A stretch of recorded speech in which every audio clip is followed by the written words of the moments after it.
Yesterday we spoke about the time that Rabbi Yosef Karo spent in Nicopolis, and after he lost his wife and children, and he went through this terrible illness, Rabbi Shlomo Kavetz came to spend time with him.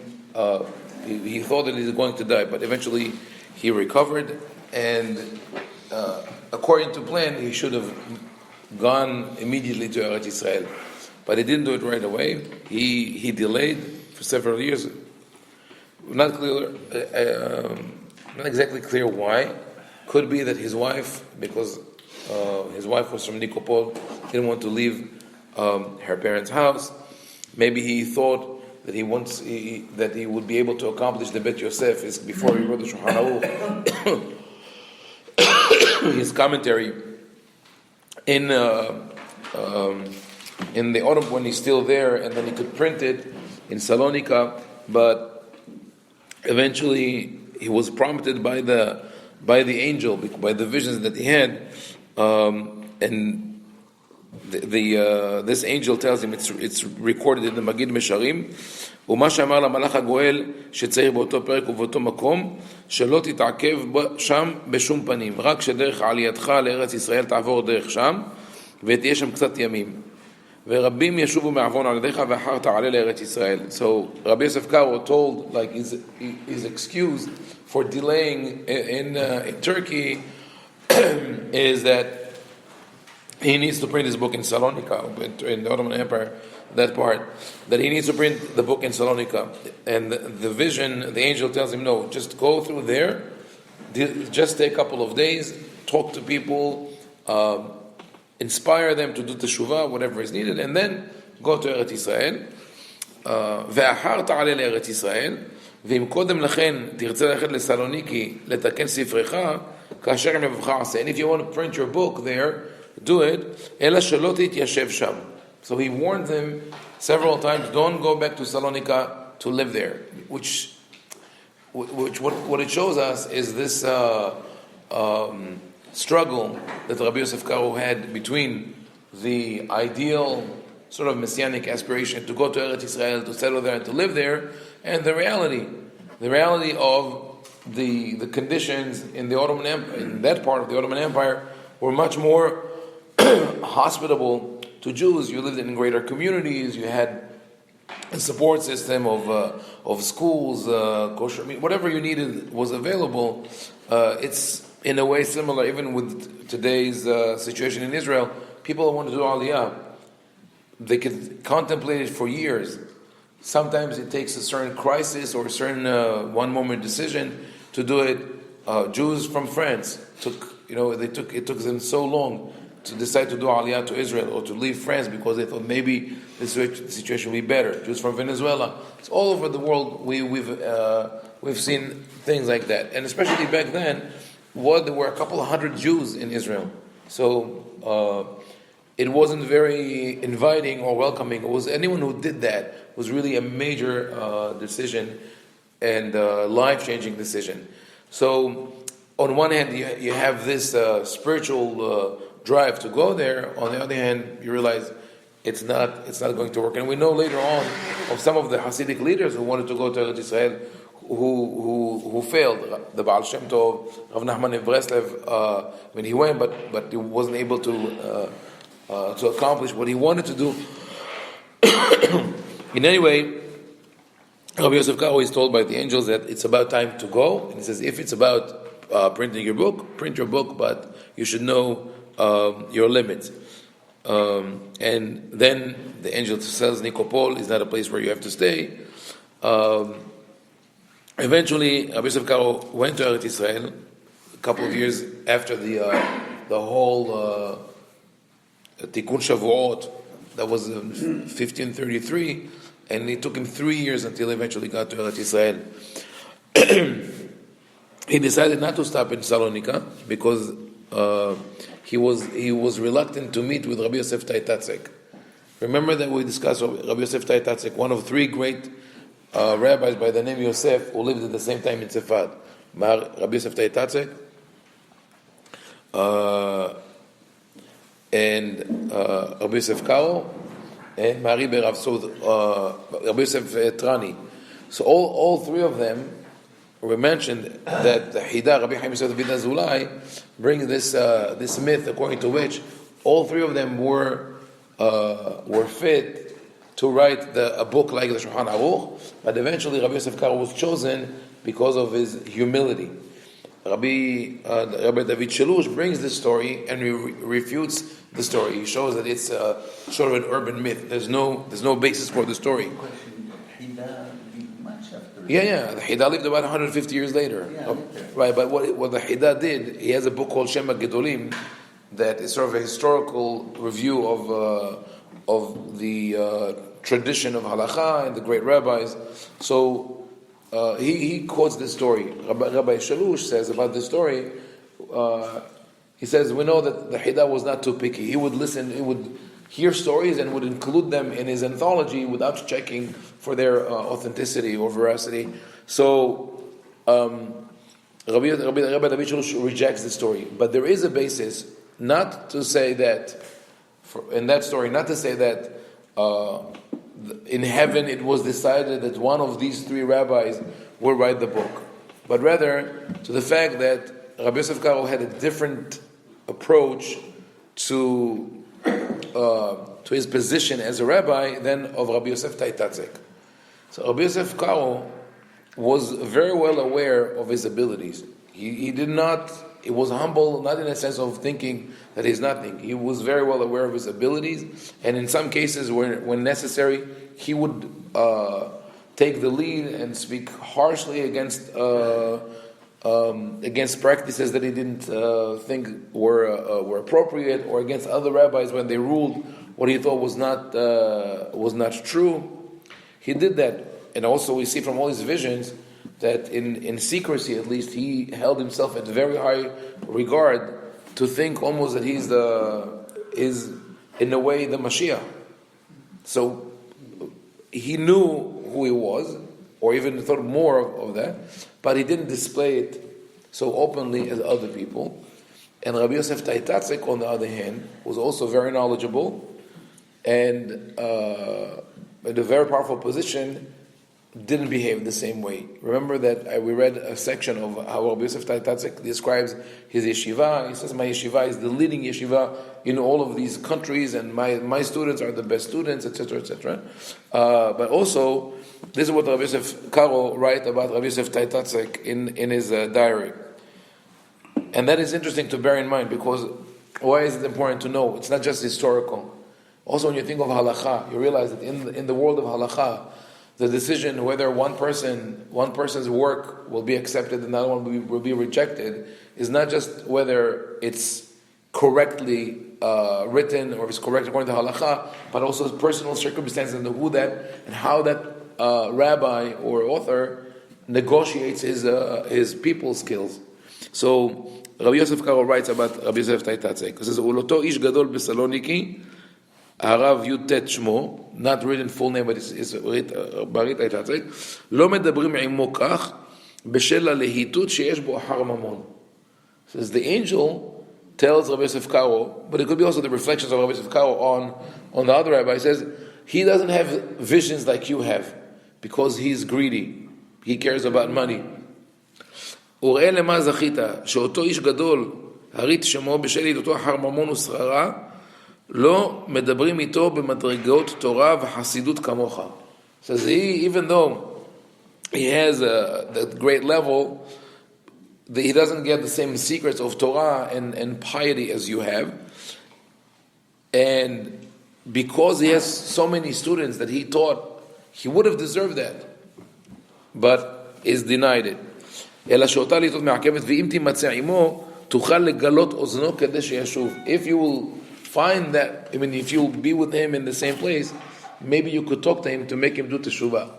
So, in a way, Rabbi Yosef Karo says that Rabbi Yosef Taitatzek has to repent. So he labels him as a sinner, in a way. I think that also explains why, in his other vision, he said that his wife was the Gilgul, the reincarnation of Rabbi Tarfon, who was she was we spoke about it yesterday, male reincarnation turned into a female, but why Rabbi Tarfon? It's also someone who started with Tet, like Amarita Tatzek, but also Rabbi Tarfon was described by the vision as someone who was very wealthy, but very stingy. So here's the correlation. It says you are almost, you have to heal or repair the damage done by Rabbi Yosef Tatzek or by Rabbi Tarfon, who were not generous enough. But that didn't happen. He didn't go to Salonika, maybe he didn't want to confront him, and he went directly to Eretz Israel. And that at that time, we could say that it was sort of the beginning of a new wave of migration to Eretz Israel from the other parts of the Ottoman Empire. We know Rabbi Moshe Elkavetz, Shlomo Elkavetz went with them. You remember who Rabbi Shlomo Elkavetz is? The author of Lecha Dodi, also a great Kabbalist. Rabbi Moshe Al-Sheikh, Maharam Al-Sheikh, was known in his commentary. Right? Yes, in his commentary, he was born in Edirne, Adrianopolis. He wrote a very famous commentary on the Torah. The Ashkenazim call him Al-Sheikh, the Al-Sheikh. It says Maharam Rabbi Moshe Al-Sheikh. It's the Sheikh, the important person, the Sheikh. Maharam Al-Sheikh, Rabbi Elisha Galiko, Rabbi Shlomo Sirilio, Rabbi Elio Vidas, Rabbi Abraham Tzefati. So a lot of Hachamim, and then later on, you already had the people who, not later, before that, Rabbi Levi ben Haviv, who went to Yerushalayim, and Rabbi Moshe Trani. Then all of a sudden you have this, people call it something in history, zeitgeist. You know what zeitgeist is, right? The spirit of the time. That you have a certain, in certain times, there's circumstances or the environment create a unique situation where there's a flourishing of culture, of literature. So this is, the Renaissance in Italy, and in a way, we have the Golden Age in Spain, and this also becomes sort of the Golden Age of Tzefat in the 1500s, which was a result of a combination of factors. One is the expulsion from Spain. Jews all over the world are looking for places to be. The messianic aspiration, because at a certain point they say, okay, we can't be wandering. We are the wandering Jews going from place to place. We need to find our own place. So they start developing this theology, this ideology that you have to be in Eretz Israel despite all the difficulties, and also the physical situation, or we call it the political situation, where the Ottoman Empire kept expanding, and then all of a sudden you become, especially if you move from Spain into the Ottoman Empire, now you're a citizen of the Ottoman Empire that could travel sort of freely throughout the Middle East. So if you go from Turkey to Israel to Egypt to back to Syria, you're still within the same country. It's not the same difficulty of crossing borders, and you always remain part in a way of the greater community. So they decided to go to Tzefat. Just here in the book, we're following the book of Haim Ovadia by Dr. Moore Altshuler. Here's an interesting historical fact. The Ottoman Empire conquered or took over the Galil in 1516, and Tzefat became the capital of the Galilee. They divided places to counties called Sanjak, and they were under the rule of Wilayat Damascus. So what happened to Tiberia? Tiberia was also, there were Jews in Tiberia, but more, just think, how they say Ham Betveria? It's hot in Tiberias. And back in the day, Gashash, right. But back in the day, if you have a choice between a city with a cooler climate and a hot climate, you would go for the hotter climate, the cooler climate, because you could protect yourself so there were more Jews in Tzefat.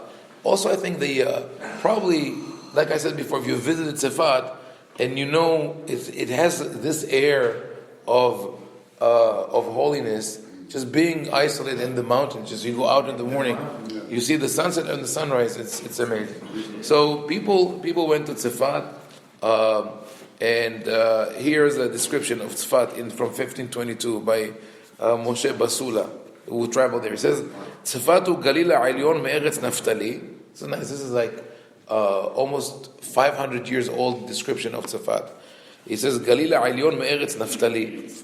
You ask anyone today which part. Some people know because the local mu'atzot in Israel are called Mate Yehuda, Mate Binyamin by the tribes. Ve'krach hazak berosh ahar. It's a strategic. Also, when you ask about Tveria, another advantage of living in Tzefat is that it's on the top of the mountain, so strategically already has natural defense. It's always safer. Uzviv hara krach ke'arba'a harim. You know that near Tzefat there's a mountain called Har Kna'an. That's what it's called, Mount Kna'an. And there are several hilltops around it. Shnai mehem kulam ishme'alim. On two of these mountains live Muslims. Ubet mehem kol hashipua batim meYehudim. And the rest are all Yehudim. Vehem yoter mi-300 ba'alei batim. There are 300 families. Ve'yesh ba 3 batei knesiyot. And of course, there are 3 synagogues. Later on, if you move ahead 20, 30 years, there will be 20 synagogues. But they said Tzfat is mushlemet laMashiach. Yes, that comes from that period that people felt. I think I told you personally, as someone who was born and raised in Yerushalayim, the only other place that I ever felt like Shabbat was real Shabbat was in Tzefat. So you felt that. So there are 3 Batei Knesiyot: Achat shel Sefaradim, V'Achat shel Moriskim, V'Achat shel Ma'aravim. So Sefaradim, Spanish Jews. Moriscos maybe refers to the Maranos, to the Anusim who came and established it, or what the Spanish called Moris, and V'Achat shel Ma'aravim. You know what's Ma'aravim? Ma'aravim is Mugrabim, the North Africa. The Muslim you call Ishmaelim. Yeah. So Moriscos are the Maranos. So, as we said, after the expulsion, some people came there. A lot of them worked in the believe it or not, the shmate industry. But back then was not shmate. It's not. They made the garments and they washed the wool and dyed it. There was a part of that. They were also they were farmers, they were bankers, and anyway, they were also supported by the community outside Eretz Israel. Most important is when Rabbi Yaakov Be'erav arrived in Tzefat. First he came to Egypt, then to Yerushalayim, and then he came to Tzefat. And it's important to know now that there was a method of learning that was unique to Yeshivot Sfarad. It's called the Ayun Sfaradi, that has almost been forgotten. That is an important thing to know. It's called Ayun Sfaradi. Rabbi Yaakov Be'erav taught according to Ayun Sfaradi. The one versus the Ashkenazi Pilpul. So the funny thing is that, in a way, the Sephardic learning influenced the Ashkenazi learning in the 1700s, but not everybody was aware of that. So they still refer to Ashkenazi learning as Ashkenazi learning. We need to really dedicate time to talk to that more in depth, and we'll do it tomorrow, B'ezrat Hashem. But just the tip of the iceberg. I'll tell you that the last rabbi who passed away still in Spain was Rabbi Yitzhak Knafanton. Rabbi Yitzhak Knafanton, we barely know the name. Rabbi Yitzhak Knafanton, he wrote the Dachei Limud, like the way, the methodology of Ayun. And it was analytical. You have to analyze the text. You have to make sure that all the parts of the text fit into each other, that the questions are that you recognize the different parts of like a flow chart that you do for computer programming. What happened in the Ashkenazi yeshivot at the time, they had a very sort of like almost abstract mathematics. I'll give you one example, and then just to realize what it is. It is very common in the Gemara that someone asks a question, and then his the question is refuted. So someone question, the answer. So after the answer, now this is a simple setting, right? Question, answer. But then there's another question, another answer, sometimes instead of 3 or 4 between the two people. So now in Ashkenaz, they would approach this process like this. They say, person A asks the question. Person B answers the question. And when he answers the question, he says, you didn't understand the issue correctly, and that's why you asked the question. So your question is not even valid. But even the way you understood the matter, your question doesn't apply. Okay, so they put into this simple question and answer, they put another layer of saying, I see the discussion in that light, you see it this way. According to the way I see it, there's no problem. But even according to the way you see it, your question is not valid. So now the other one answers. What does he answer? I mean, all that is based on the assumption that both are right. This, and it's important because until today, part of the problem of the Ashkenazi world to determine halacha, when you go to ask a question, they say, I don't know, maybe this, maybe that. You can't get halacha used to be more common amongst Faradim. We'll tell you, bottom line, this is what you do. By Amon Ashkenazim, there's a separation between the posek and the Rosh Hashiva. You could have a Rosh Hashiva who studied the Gemara his whole life, but if you ask him a practical question, he says, I don't know, ask a rabbi. So what happens? Because you say, all opinions are correct. Because we cannot assume that someone whose words were recorded in the Talmud, right, that he didn't understand. So the first person has a question, the other one says, this is how you have to understand it, but even the way you understood it, your question is not valid. The other one says, no, I understood it correctly. And according to the way I understand it, my question is valid. But even the way you thought, I thought, and then the other one said, the way you thought. So this is meta thinking applied to halacha. What it did was, it became completely abstract. There was no connection even to the text. There was, I'll end with one story about the Kotzker Rebbe, Rabbi Menachem Mendel Morgenstern. They say always sought the truth. And he was a brilliant kid from a very young age. He was what they call an ilui. He was a genius. So they got him the best teacher that was following along these lines. He was a brilliant guy, also the teacher. And then one day they're studying the Gemara, and a couple of pages were torn from the book. But the teacher was so brilliant that was able to make a connection without the missing pages. And at that day, the Kotzker Rebbe was still a young kid.